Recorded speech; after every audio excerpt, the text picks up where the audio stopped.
Welcome back, everyone. We are back at the second half of day 5, the final day of the Digital Skills Week, right here at the Malaysia Tech Month 2021.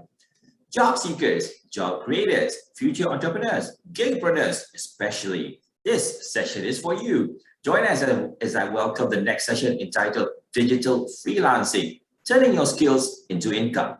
Moderating this session is Muhammad Haris Hasan, Manager for Community Enablement at the Malaysia Digital Economy Corporation, MDEC. Therefore, without further ado, passing over to you, Haris. Right, thank you very much, Encik Hasrul, for the introduction. Assalamualaikum and a very warm welcome to everyone. It's another session of the Digital Workforce Week in conjunction with the Malaysian Tech Month. So this is the start of the afternoon session, and I hope that everyone has taken their lunch and ready for this exciting session. Right. So for this session, as mentioned by Encik Hasrul, the topic goes digital freelancing, turning your skills into income. For this session, we are going to mainly focus on the work opportunities in the gig or sharing economy, focusing on the digital freelancing part.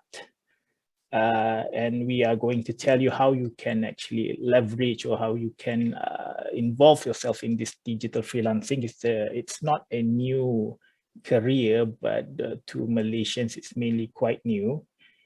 So today we are going to talk a lot about that, and we have our special guest speaker to share her experience involving herself in digital freelancing. The format for this session is going to be simple. Our guest speaker will be sharing experience, and then towards the end, we will have a question and answer session with all the viewers. And then if you have any further questions, you can just get back to us and we will gladly answer that for you. So I'd have to say, in this currently rapidly changing world, plus the pandemic and all that, the younger generations are mainly more skewed toward self-employment or digital freelancing rather than having a 9-to-5 job. And we have our guest speaker here as an example. So moving along, I would like to introduce Nur Ashikin binti Halil as our guest speaker for this session. A bit of background about Nur Ashikin is that she is a digital freelancer / remote worker / solopreneur. Is that right? Yeah. Yep. So Nur Ashikin has become a freelancer ever since she joined our program back in 2016, the Global Online Workforce Program. And then ever since 2016, she's been in the freelancer fraternity lah. And she has really become a successful one, I should say. So without further ado, Nur Ashikin will share her journey, the ups and downs of being a digital freelancer, and the challenges that comes along the way to get where she is now. If you stay tuned, if you stay put to the session, she might probably throw in some tips and tricks as well. So without further ado, Ms. Ashikin, the floor is yours. Okay. Hi everyone, Assalamualaikum. I'm Nur Ashikin Halil. Yes, a member of Glow, yeah. I joined Glow back in 2016. I started from quite a beginner to now I'm a remote worker. So what is freelance and remote working? There is a fine line different between both. Remote worker, normally you have relationship with your client, or you might say your boss. Okay, like now, I think a lot of company practicing work from home, that is considered as remote working. So freelance, you and your client don't have really like formal relationship, because when the job is done, then you are done. We are done with no some sort of benefit whatsoever. It's like is not receiving salaries. You just receive, I might say upah, kind of upah. So that's the fine line between both. So I'm juggling both right now. I start everything by joining MDEC program. I start from zero, so I don't know anything about freelance. So in that program, we call it GLOW, Global Online Workforce. They teach step by step how to become one and how to become successful one. So so I start from the very beginning, from platforms. There is a lots of platform in website. You may find freelancer.com. You may find Upwork. That's one of my favorite. And then there's a lot of people per hour, Fiverr, you name it, we got it. Some of platform are specific to the skills. Some are not. Some just like I would call it marketplace, and some is like a formal job. And there's a contest as well. So if people ask me, freelance, is it professional or not? I might say so, because there is small job you can start with, and there is some specific skills, and you need to be an expert to doing that. So you may start in any level of skill: beginner, intermediate, expert, or niche expert. Okay, so can I refer for my slide? Okay, I have slide with me right here, so I'm gonna see my screen, but I'm gonna share you the details. So why we should become freelancer? One, I think all of us know we can work anywhere. You can work from your home, you can work from your hotel, or maybe homestay, you might call it. So it's kind of like everywhere. That's convenient, was it? And then you have flexible schedule. You your own boss. Okay, you are your own boss, so you may decide which hour you want to work with, how many hours we want to work. Okay, and then we might set our own rate. Okay, and then we get to have some sort of like multinational exposure, because your client is from everywhere. You can work everywhere, so your client is from everywhere. You might choose, maybe you more comfortable with domestic, or you might comfortable with overseas, or you might juggle both. No, that's not problem with that. Okay, and then you can choose the project that you work on. You want to have a project like 6-month contract, or maybe 3 months, or maybe yearly, or it's just one time kind of project. The project might be settled within 24 hours, and then you're done. Yeah, you might choose that one as well. And then you can have a source of income from everywhere: platform, non-platform. Yep, you can juggle both. And then I must say, this is kind of like job security. You're not being fired. You can choose whether I want to work this month or not, or this week or not, or you want to take a break for 2 weeks and then restart again. You do you. It's kind of like that. Okay. How about skills? Okay, skills. I would say it might hands-on. It might be computing, or it's just like digital kind of. Okay, so freelancer is not just you digitalize your skills. It's not, if you are a good cook, you can be freelancer too. If you are a bartender, you can be freelance too. You can do freelance. If you are a barber, freelance as well.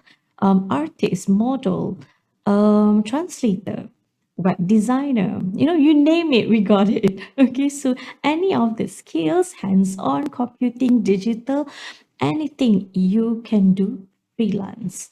Okay. If you say, can I be freelancer? Okay, bear in mind, freelance is, personally, I would say freelance is not easy. Personally, okay, that is challenging out there, especially at this kind of time, because freelancer become a trend after COVID-19 strike. So I would say this time around, the market become quite aggressive, I would say. Okay, so if the market is aggressive, we have to be aggressive too. So if you want to be freelancer, bear in mind, you have to know freelance is challenging. Challenging for me, it's good. It's not negative side, it's positive side. It's challenge, so you need to be strong, you need to be ready. Ready per se, I'm not saying that per se. Ready to, to do that service. Yeah, if you're ready to offer, you know what you're doing, you know how capable you are, then you can just start. Okay, so freelance is challenging. It's not easy, but challenging means good, means huge money. Okay, and then freelancer is always on the move. We although we can choose the time, but we always have to in the move. So we know, like, oh, this market, you have it, go and strike, or you need to pull the handbrake whatsoever. You always on the move. And then freelancer need a consistent creativity. Although I'm not talking about graphic designer, I'm talking about overall freelance. Okay, if you are a writer, you need creativity as well.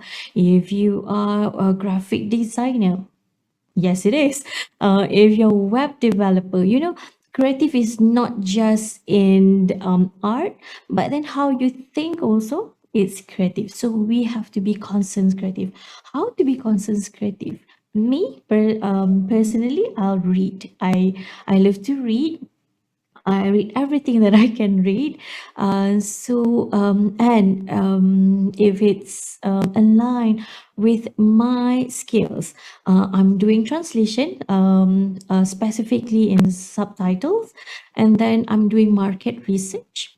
So I read in these two both fields, economy, businesses, because it's important for my skills. Okay, and then how to maintain creative, let your mind be creative, because we are created like that. So give opportunity for you to think, for you to be outside of the box. That's for tips for be creative. Okay, and then a freelancer has to be self-motivated. Okay, when you are down, what you want to do? How do we bounce back? Because in freelance, there is a challenge, like I said just now. Okay, so if you are in what do you call it, down, you need to be self-motivated. How to bounce back? Maybe you need a good coffee or a good sleep, or movie marathon. Do that, and then bounce back. Okay, I always say to myself, every day is a fresh new day. So kalau dalam bahasa Melayu ni, yang sudah tu sudah. Macam tu. Okay. And then freelancer have to be personal banker. We manage our own finance. Okay, so how much you want to charge, how much you want to spend on your maybe investment or something, how much you want to keep. We do that by our own. So we have to be a good banker, so we don't lose anything. Okay, there is a risk, yes, of course, but I think risk is good. So we bear in mind, okay, let's do this instead of this. Okay, and then freelancer know value. They know how to self-value themselves. They would appreciate our proficiency in any skills, so you rate accordingly, and then what market value, what is in trend right now, what is will be the trend. Normally freelancer will know this, so we have to have an eagle eye. Yeah, okay, and then this is quite important, freelancer is not racist, I would say that. Okay, because we work virtually, so we work like globally. So if you are racist, don't even think about it, because we need to, the main thing is your service. It's not about, oh, you're black or you are white. I don't want you. You don't have to be that. You just have to be professional. Okay. Okay, so if you say that, how do I start freelancing? You may start with what you have, but it's easier to have a coach, was it? So the only country in the world that have a program to encourage freelancing, it's Malaysia actually. Yeah, we have MDEC in the program. So MDEC have this program called again Glow. Okay, I think in quite like in September, if I'm not mistaken. Yes, Mr. Harris, in September, somewhere there. We have a Glow Pemule, am I right? Yes. So, stay tuned, to join this Glow Pemuli. You will learn step by step how to polish your profile, how to do the CV, how to approach that client, how to put the right rate, how to negotiate. Okay. I've learned all these things through this program. Even I think the mindset itself, they thought about that. So the program thought will share to us what it is. So it's quite exciting. And then throughout this year, there is up and down. Yes, it is. Join this program. I'm not like simply got the job actually. If you know the story of mine, if you follow me, you know what's the challenge. I received my first project after 3 months. Yeah, then in that 3 months, I tried to polish everything, polish my profile, upgrade the way I bid, bidding, a cover letter, a proposal, maybe a bit challenging about the read and whatsoever. So throughout these 3 months, it's really up and down, and then it was like really quite hard for me. But this experience it's for me it's golden experience. So I know what's out there. So after that 3 months, I continue whatever I learn. Okay, and then Alhamdulillah, I win my first job. I've landed my first job. It's chui chomel je. It's $20 project. It's a writing project, and then I've been hired as online customer service for two companies in US, in New York actually. Oh, sorry, in Manhattan. Sorry, Manhattan. They pay me 500 per week. 500 per week. And what else? I grew with them for quite like 3 years. So from online customers, I'm the only Malaysian in the team. The rest of online customer service is from Philippines. Yes, because they have this pure English kind of, and then they have this quality. So I've learned from them as well. And then after 3 years, I think I need to move up. I concentrate, actually on the second year, I concentrate online customer service and doing translation.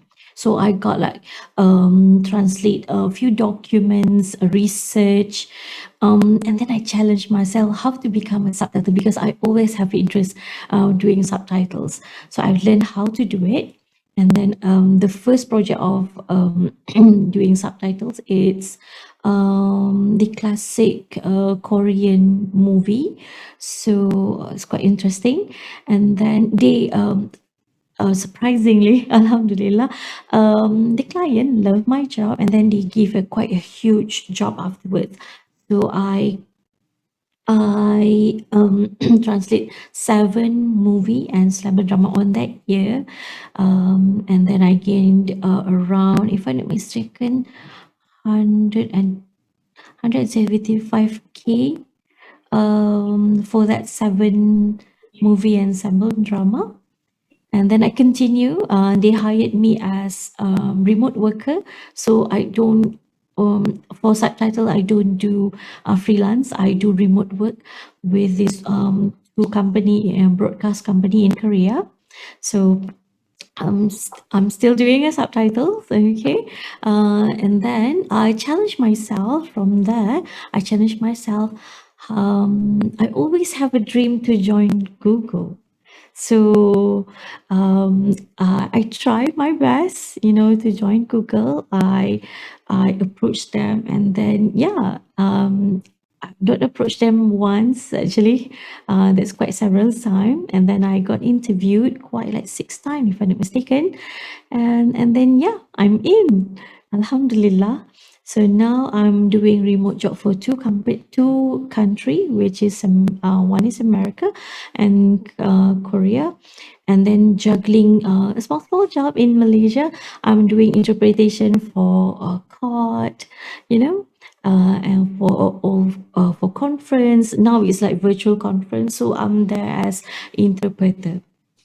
Okay, and what else? I would like you to think about this, because I think freelance, it's you say as future of, what do you call it? Future of job, right?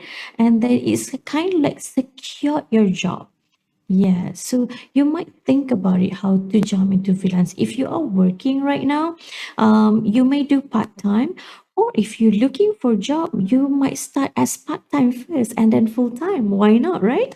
So you just need to go to, I think it's glowmalaysia.com, if I'm not mistaken. Am I right? Glow Malaysia? No? Oh, no, later on, I think. So, hop in and then join the program by MDEC. Yeah.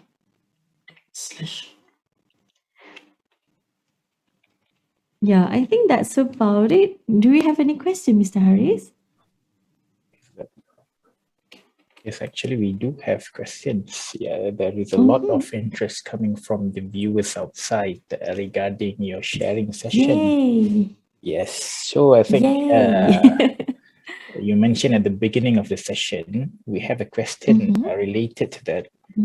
The question is, what is the difference between virtual assistant, freelancer, and work remotely? I think you mentioned that in the earlier part of your sharing session, but maybe you can just answer back the question for the viewers. Virtual assistant. What is the difference between virtual assistant, freelancer, and work remotely?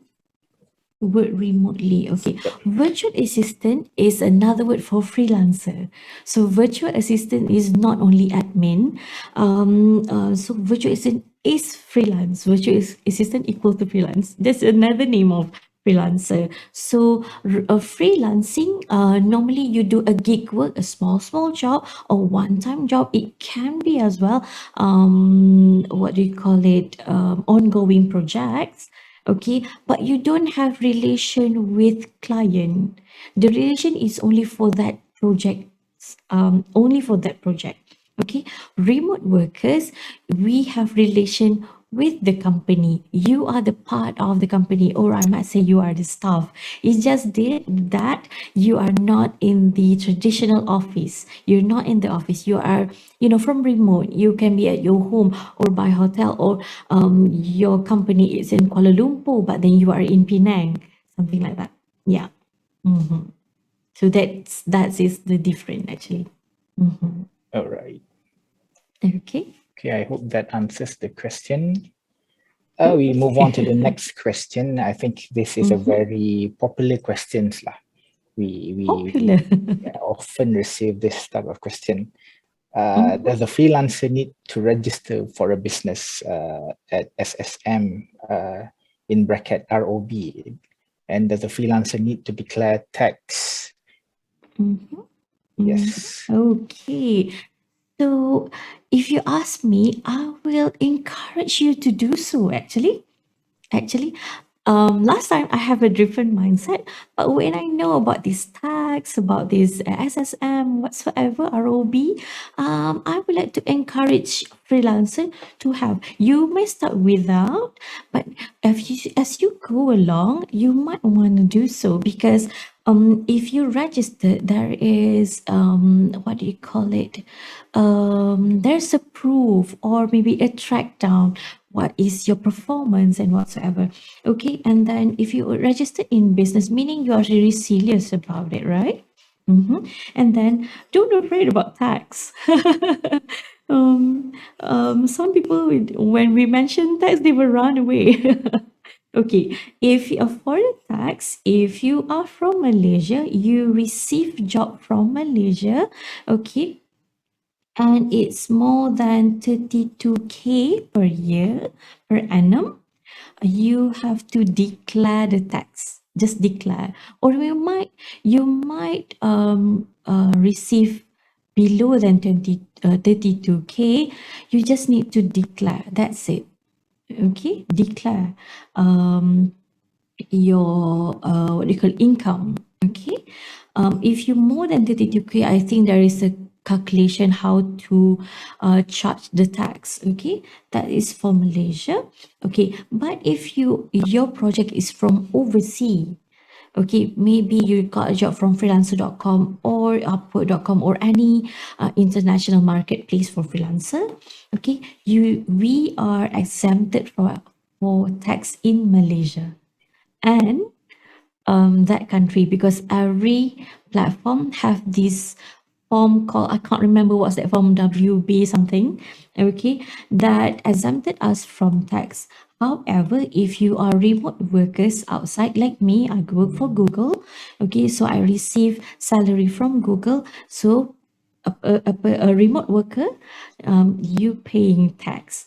If I'm not mistaken, it's between 16, if I'm not mistaken, it's from 16 to 24% per annum.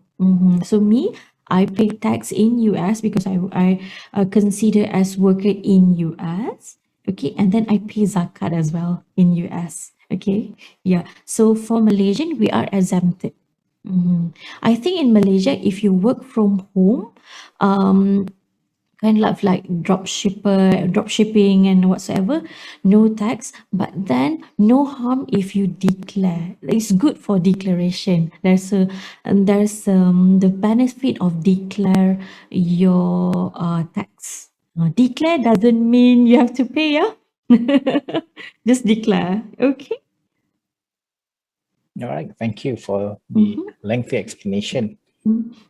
Okay, the third question, the question is, as a solopreneur, how do you juggle so many tasks and discipline yourself in terms of the timing and at the same time taking risk on doing business? Oh, mashallah. I am not perfect myself. We are far from perfect, aren't we? So I'm juggling as well, actually. So be a solopreneur on time or time basis. I'm quite I would say disciplined. What time I do doing house chore. What time I do my other business. What time I do my freelance. So I really need to know and then respect that time. Say like if 2 a.m. to 6 p.m. that's my time doing with Google. So other business I will put aside. And then say like 10 a.m. To 12 p.m. That's my time doing training. So I stick to that. So freelancer, although we have flexible hour to work with, but we really need to discipline and then respect that time. It can be flexible, but respect that time. Yeah, that's what I do. And about taking a risk, I think taking a risk meaning we don't just like bomb the door. If I want to take a risk, I really ensure what is my strength. Can I do this? Can I just try? Okay. If one of two things that I wasn't sure, I'm okay with it. I just want to try. Okay, no harm to try. At least if you try, you know something else. So, oh, that position need this. I don't have that. So if I have interest, I go for that. Continue learning, I would say. Yeah. Okay. And keep motivated. It's always like that. There is a downtime for me, and then I will take a break. I'll take a break and then I restart again. I never stop. I just restart. Okay, awesome answer. All right, there is another one quite related. If you are working currently, could you do freelance as a part-time? And if you can, Sure. could you please share some tips? So Okay, this person sure. needs some tips. Yep. Oh, Carry on. sure. You can do part time. It's a good start of freelance. You do part time first. If you're working right now, say like you have 8 hours, up at 9 to 5. I would say 9 to 5, and then after 5, it's your freelance time, right? So, you do you. What time do you want to do freelance? Maybe after that 5, and then after what time do you want to do freelance? You might want to spend freelance for like 4 hours per day. That's okay actually. Look out for Start with a small job. You know that you can deliver within 24 hours, right? Or maybe 72 hours maximum. Look out for that kind of small job. Look out for something that you like to do as well. Don't start with something that's so hard. Do what you're comfortable to start with. Yeah. Okay. And then I would call it expand it. Okay. Mm-hmm.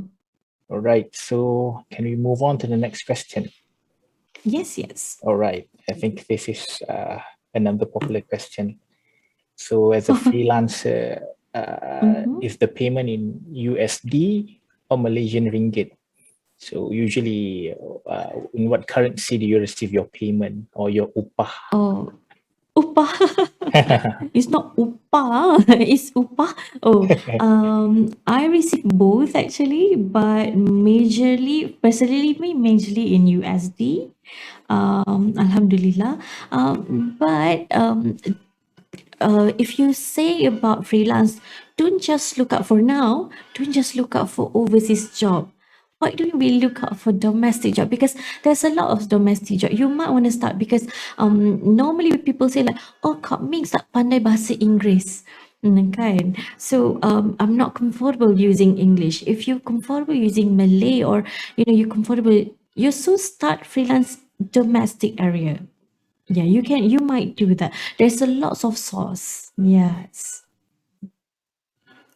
So Okay. for me personally, I receive majorly, I mean 90% of my my salary or my upah, it's from US. Okay, since now we are in the topic of payment, do you need to have a US bank account to receive payment? Well, you might want to think about it, but the easiest one to have e-wallet. I would recommend PayPal, or you might say PayPal, or Stripe. These two, because I'm using these two both quite actively. There's another channel, but I'm not sure how Malaysia banks comfortable with that, because I think there is a cases, right? So if you ask me, I recommend these two, PayPal or Stripe.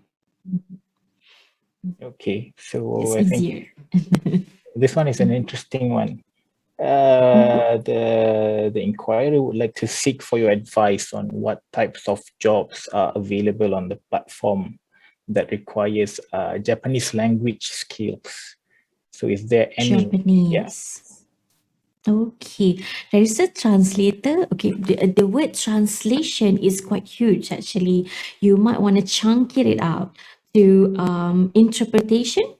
Like in Olympic, there's a lot of interpretation hired, because Japanese is not really in English kind of speaking, right? So they need interpreter. So if you have skills in Japanese, mainly in writing or language, You can see about translation, interpretation, subtitles, proofread, editing, transcribing. Oh, there's a lot, was it? So if see one skill, you can amplify it. So don't feel down if you have one skills. You know, from that one skill you can amplify. Other than that, if you mix with your other, I would say, talent or interests, say like you have an interest in Japanese anime, so and then you can do a doodle or illustration, so you might want to join like a comic illustration. You can be voice over because it's about language as well. What else? Yeah, that's my idea right now. So one thing you can be expand or amplified. Mhm. Okay. Who's that? I'm interested to know. There is another Okay. one. I think this Mhm. question is quite interesting as well. How can I Mhm. find as a freelance? I mean, how can you mentioned Google just now? So how Mhm. can I join Google as a freelance? So this person would like to know Okay. how to be able to join Oh. Google as a freelance. Okay, Google have this opening site. You might just Google it. I think there's opening right now, but bear in mind that is for US and Canada position. Personally, how I joined Google, I knock their door. Say I approach them. That is one way to do freelance actually, or do remote work. You the one who knock their door. So I write to them, not once, actually, three times, if I'm not mistaken. I say, I have these skills. Do you want me or not? Kind of like that. That the idea is that. So you might want to approach them because Google have, in every region we have Google. Even Google Malaysia is there. But I barely know who's in Google Malaysia actually. So, but you can do that, or you can do from Google job site. There is a level, Google, if you want to join Google, there is a level of interview. They want to check out your interest, your personality, kind of, they don't want to know what kind of personality you have, a personality check, career check, your skills, what level is your skills, and then they will give you a task. That's the process that I been through. After I've been interviewed, and then they give me personality test, and then a skill test, and then I'll join the team as a beginner, and then move up to now I am the head of research. Mhm. Awesome. So All right. you can grow. You can grow if you join this, but if you want to grow, you have to keep learning. Mhm. Yes. One step at a time. Yes, exactly. Okay, so now we move on to the next question.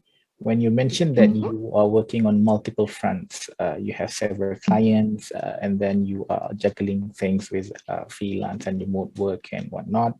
So do you have to be on standby constantly? Or, yeah, this is the question. You need to be on standby constantly. Oh, I'm quite, um, I'm quite, how to say the word? If I'm quite lenient with my clients, or per se my boss. Okay, so say like to work with Google. So my working time is 2 a.m. to 6 a.m. That's the only for Google. So if there are any like email, like they're saying like urgent whatsoever, I just ignore. For me, the professional boundaries has to be there because I have my own time as well. So they need to respect my time as well. So I need to know, and Google need to know, 2 to 6 is Google time. Okay, 10 to 12 and it's my own business time. Okay, 3 to 6 p.m. is Korean time. I cannot juggle. Again, the word is professional boundaries. I put my boundaries there. Tapi itu cara saya lah, saya degil sikit. If you are on standby, make sure your client understand, or you have to draw for me, you have to draw a line. Don't push it too much. Okay, respect that time is not per se like we are virtual assistant. So at that moment, we receive an email and then we have to work at a time. For me, that part of client, they need to know how to respect our boundaries as well. So put at boundaries. Again, I call it professional boundaries because everyone have their own time. Respect as well. Both parties need to respect that. Lately, I received a lot of question, macam Kak Ming, apa bos saya macam kerja kat rumah lagi, work from home ni, macam kita kerja 24 jam. They will say like that. So I said, where is this professional boundaries? Oh, my boss texting me all the time, even 7 p.m., 8 p.m., they're still texting me. If I'm in your position, I will do that silent. Yeah, respect. A client or employers, you have to respect that because you need your time and the staff need your time as well. So build these professional boundaries. So have a balanced life, because remote working or work from home seems like a new stress to Malaysian. We can see that, right? Let's talk about it, the professional boundaries in your company or in the what do you call department, and then set that and respect that. Okay, interesting answer. All right, now we move on. As a freelancer, how frequent do you require, or how frequent do you need to upskill and reskill yourself? And how do you manage Consistent. to do that in the midst of your heavy schedule? You're juggling everything at the same time. You need to reskill and also upskill yourself. So how do you manage, and how frequent do you have to do it?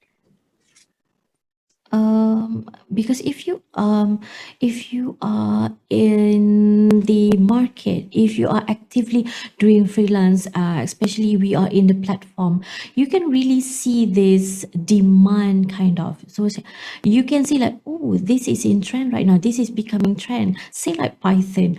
Python last time, I mean like 2 years back, is quite slowing down. But now it's rapidly because we have to digest new data. After COVID is quite a new data. Okay, so we know that Python is in trend. So as say like if you are in the data side, you are data scientist. So you need to polish your or have Python in your skill, or else you don't gonna have a job, right? So arrange that. Say like in the market, arrange that. How much do you want to learn? How much do you want to expose? For me, how I learn, I just experience it. Like, okay, I've never used Python before. Okay, just open it and then learn how to use it. Godek. I would say, godek. Ask people, ask your friends, ask your colleagues. Okay, if you don't know something, freelancer, if you don't know something, please ask. Please ask. Your employees might teach you that skills. That's happened to me so many times. Okay, and we have to be a fast learner, always open for learning. There's no full stop for learning. So keep going. If you need a specific time, say like you want to be a Mandarin translator, but you don't know Mandarin, go and learn, but juggle with other things as well. You might start very beginner, as a beginner, a total beginner, I would say. And then you have to use it. That's why you just have to try. Okay, and then sharpen your skill along the way. That's what I do actually. I am not that really expert. I would say like when I start my freelance journey, I actually don't know what is translation. I thought that translation is just you just word by word, or bluntly do a translation, but actually they have an art of translation that we need to know which part that we can't translate, which part that we can say like items. Okay, we cannot translate word by word, or else it's become funny and then it's become we don't know what it is. So we need to recheck back from your source language to your target language what it is. So I experience it. I just experience it to understand. You might want to do that as well. Just experience it to understand. That's how to learn as well, kan? Okay, awesome. I think there are a couple of questions here directed to the MDEC Punya program. So there is one question here. Can you explain more on the GLOW program? Can retired professionals enroll in this program so that we can continue to share and market our skills? So I think I will answer this. GLOW program is a program where we teach and nurture and mentor you on how to become a freelancer in the global marketplace or in the global platform. So what we do is we provide training in the area of freelancing, creating your portfolio, polishing your portfolio, how to start your first bid, and then negotiating skills with clients, and etc. etc. The target community for this, we have a specific target communities. We have a few actually. We have like the unemployed graduates, the retrenched workers, and also some of the people facing salary cuts because of the COVID-19 and also the MCO. Many are being forced to take a salary cut. So we are trying to help that target communities as well. So in this case, can a retired professionals enroll? Yes, sir, you can enroll. And then there is also a question that's saying that the GLOW program are closed for registration for the time being. Yes, sir. At the moment, we are closed for registration, but we will be back up and running possibly the first week of September. So stay tuned to our website, www.mdec.my/Glow Malaysia. We have all the information there. And once the registration is up, we will keep you notified via our social media channels and also MDEC channels. Right. So I hope that answers a few questions regarding the program. I think, yeah, there is one more question. Okay, so this is directed to MDEC as well. Does MDEC provide upskill and reskill training for freelancer in GLOW for the freelancer participant? For the GLOW program at the moment, we don't provide training for upskill and reskilling, but we do have some other departments, some other units in MDEC that offers that opportunity. So if you can go to MDEC's website under the upskilling opportunities, you can see various upskilling and reskilling opportunities for you to join. So that is a complement to the GLOW program that we are initiating.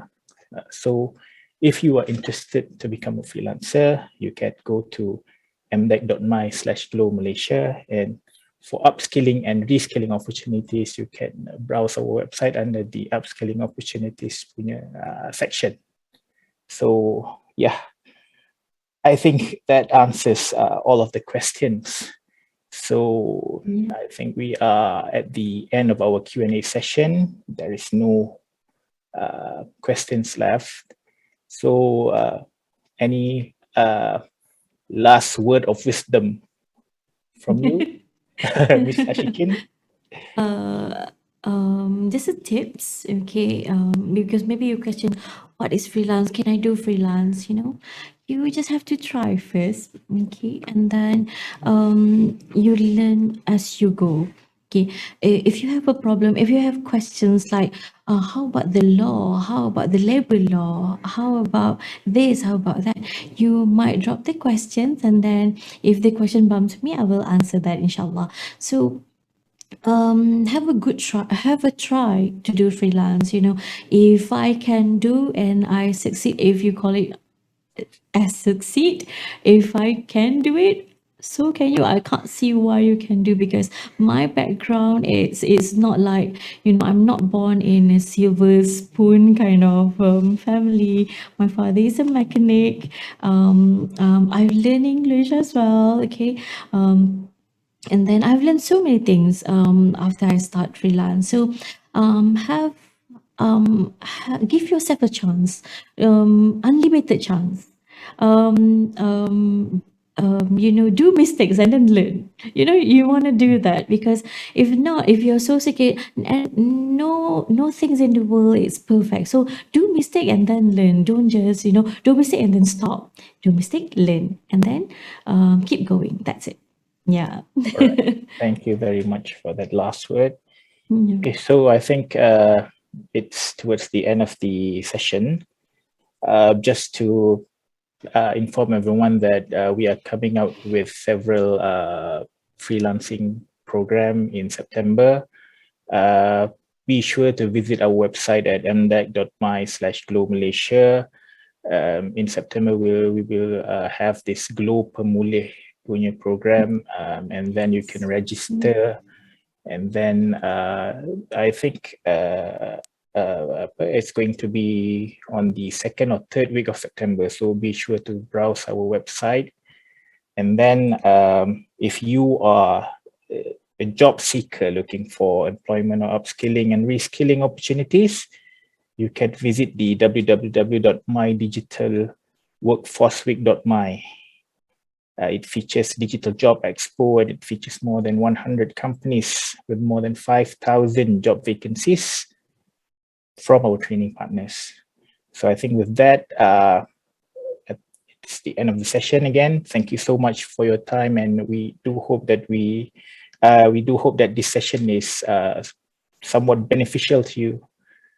And if you are interested in becoming a freelancer like Miss Ashikin, yes, browse through our website and register yourself. With that, I end this session for the digital freelancing and turning your skills into income. And back to you, Mr. Hasrul.